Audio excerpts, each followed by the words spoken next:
he didn't do that. He doesn't do that normally. He does, yeah, yeah, yeah. And he usually just stops. Sing the run. Sing. Hey, you guys, it's Kristal Cherelle from Indie Artist School. Welcome to the Singer's Arsenal. It has been quite some time since I've done a proper podcast episode on my channel. So I just want to say thank you for tuning in and being here right now. And I want to say I'm happy to be here. Today's episode is about how to have a better live performance and what are some elements that can help make it more polished, okay?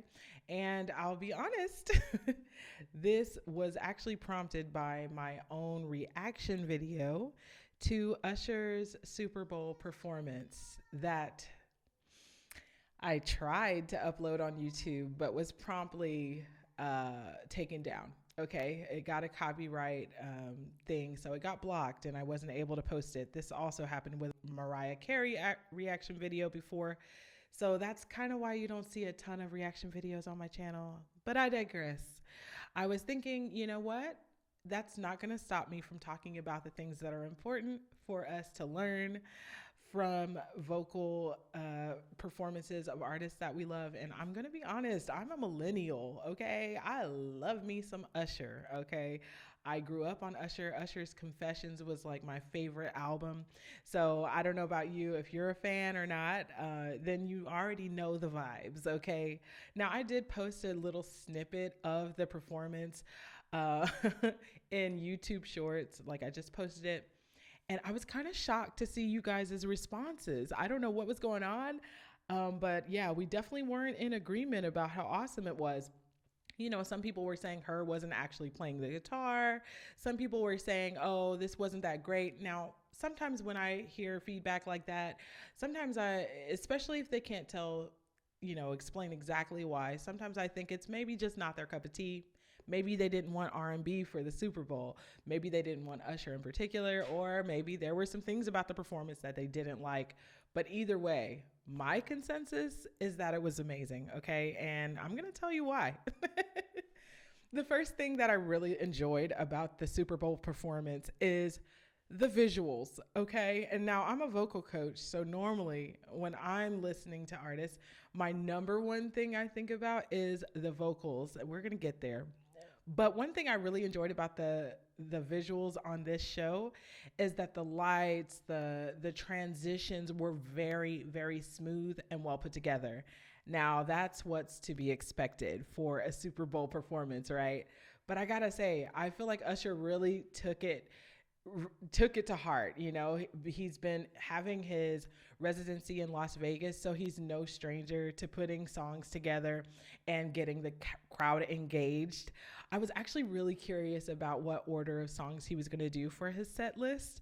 So I was kind of, trying to figure out, is he going to pull out like You Got It Bad or something to start? Is he going to go in order of release, or is he going to do it based on vibes? And honestly, I think he did a fantastic job starting with Caught Up because the tempo was really good. It's a good opener. He was able to really dance and vibe with it. I'm going to use a little bit of visual clips in this video.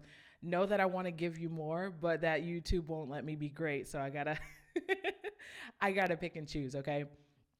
All right, the second thing that I really enjoyed, another highlight on the visuals was that 7 o'clock on the dot. Come on, the clock, come on. Like it was beautiful, okay? I even noticed that with the lighting that the shadow of his silhouette was at an angle that it pointed to 7 o'clock. Like that is a specific detail. Like they spared no attention to detail. And those were those little things that you may not notice the first time you watch the show, but it's definitely the reason why it's probably going to be on my list of top iconic performances, okay? The second thing that I really enjoyed with Usher's performance was the dancing, okay? Like he is up there with Michael Jackson, and then you got your Chris Browns who are like, there's only a handful of people who sing and dance at this level. And I just thought it was amazing. It was very synchronized. I love that he brought the culture of Atlanta on stage with the ATL, A Town Down, all of that stuff, and the jam skating, which is really iconic for Georgia, I gotta say. Um, Side note, when I was a kid, I actually used to live in Georgia and I used to jam skate. I'm not saying I was really great, but I could do a little something, something on some skates. Okay. So it was really nice to see that happening on stage. And it's actually kind of his thing now. I don't really know a whole lot of other artists who are skating while they're singing. So just saying, that's pretty iconic. Okay. And last but not least, and the highlight to me the most is his vocal performance. So I'm going to separate this because the vocal performance could definitely be divvied up because he did, collaborate with Alicia Keys and he had her come out on stage. She didn't even sing, but she was on stage. So a lot of people, when they look at the Super Bowl, they want to put it all together as a cohesive thing, which makes sense. I totally get that. But for the purpose of this video, I'm only going to focus on Usher, okay? And what types of things we can learn from his performance, okay? So vocally, one of the things that I thought was really cool about what he was doing was the way that he would give himself space to recover breath while he was dancing so that he could be able to sing.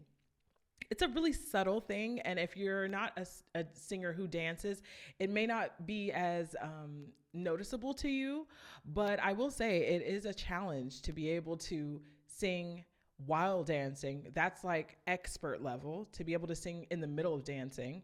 And then the second thing is being able to sing in the spaces when you stop dancing.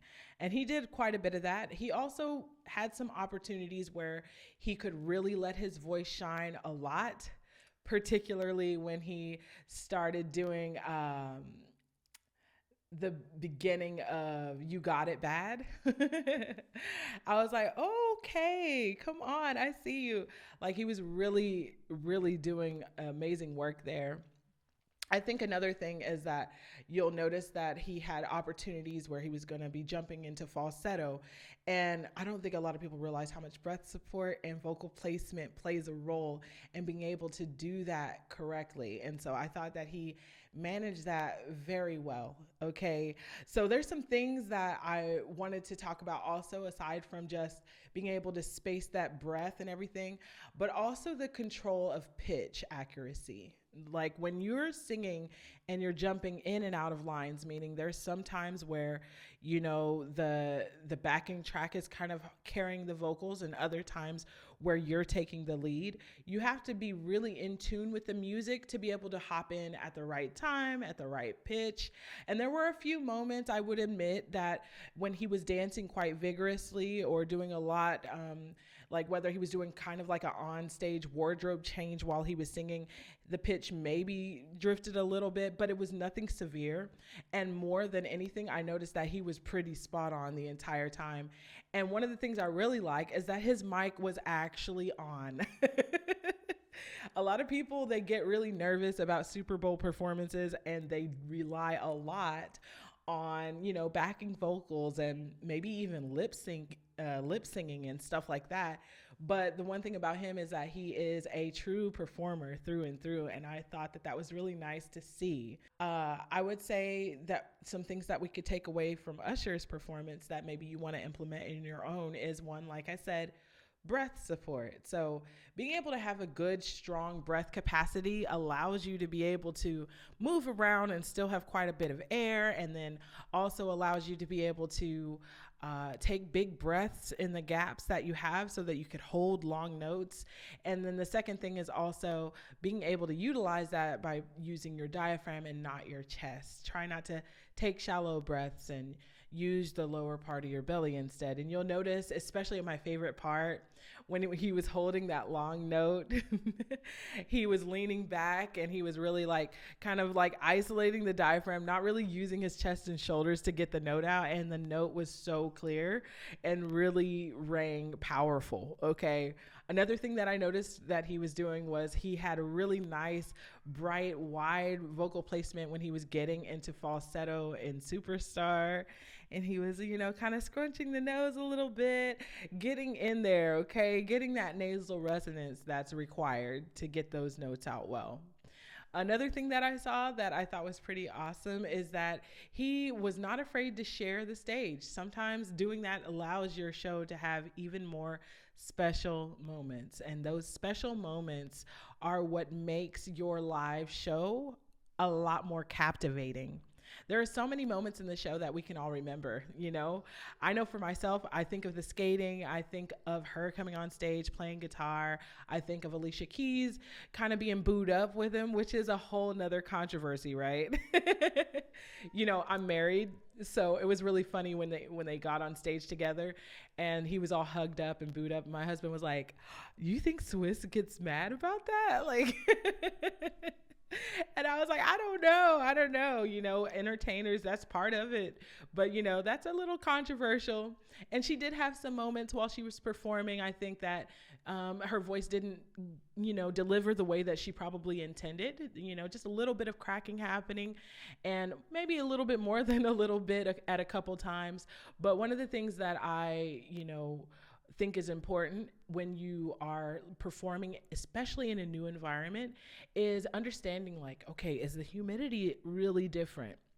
I was thinking about that, Arizona's not exactly that moist. It's a very dry place. The air is dry. It's wintertime. Like that makes it even drier than usual out of all seasons. So it makes sense that for somebody who has maybe a little bit more of a sensitive voice, that, things like that could be a factor and play a role in whether or not you can deliver the notes the way you want to. Another thing that could be a factor is her being able to use her diaphragm effectively. I was kind of thinking about whether or not the corset that she was wearing might have restricted her breath control a little bit, or maybe it's just the technique. I mean, I saw a lot of this happening, chest and shoulder pushing and some straining going on. So vocal placement might have been at play as well. So if you're ever wondering about, why is my voice cracking, or, it's not coming out the way that I want to, think of those things. It could be environmental factors. It could be your technique, vocal placement, breath support. Those are usually the culprits, with the exception of having like an actual condition or vocal polyps and things of that nature as well. And if that's a suspicion of yours, then definitely go see an ENT to double check and make sure, like, hey, maybe get a laryngoscopy, have them look down there and see what's going on. If they find anything, maybe you can even take medication or get a procedure to get some of those calluses taken out and then have your voice be back to normal. But if they do that and there's nothing going on, it's probably the other things I mentioned. So definitely focus on that if that's something you struggle with as well. I want to say this though, with this whole thing, I was extremely excited about the entire performance, and I was kind of shocked at how I don't know. I feel like there was a lot of criticism about this show. And I want us to remember as artists that it's going to be more beneficial if you can learn from other people's mistakes and also, acknowledge the things that you do like about a performer. Because sometimes it's really easy to get on a bandwagon and be like, yeah, I hated that. That was so bad, blah, blah, blah, And you get a little bit of that hive mind mentality, and it kind of turns into bullying. At the end of the day, these artists are people, okay? No matter how big they are. You want to be, kind of keep it cute, y'all. All right? Keep it cute, because it could be you one day.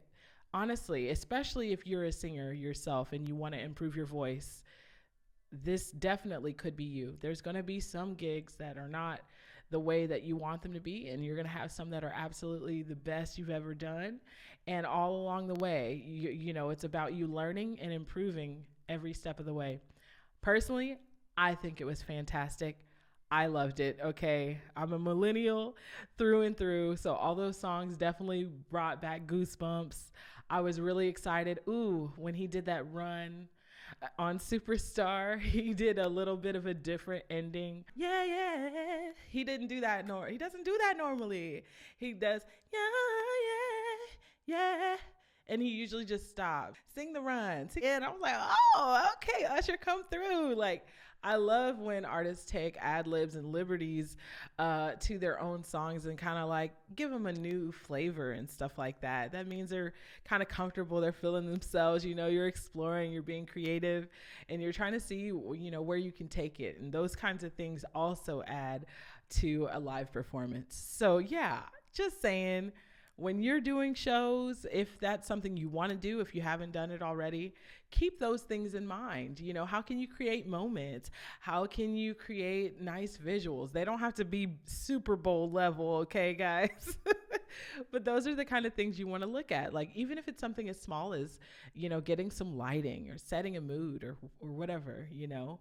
You don't have to be a dancer to have a really amazing show, but just do what you can to incorporate the crowd. You know, there was a lot of times Usher was like, you know, getting the crowd hype. He was talking to people, you know, even on a Super Bowl stage, you could just tell he was a natural on that stage. So that being said, if you want to learn how to develop your voice and take your voice to the next level, visit my website, indieartistschool.com. Whether you want my 6-month vocal coaching program so that you can develop your voice, get one-on-one vocal training 1 hour a week for 6 months, or if you want to take it on your own pace and try the R&B Singers Arsenal, my online course, you could take a look at both of those at indieartistschool.com. And I'm really excited to help you have your best voice. Well, until next time, happy singing.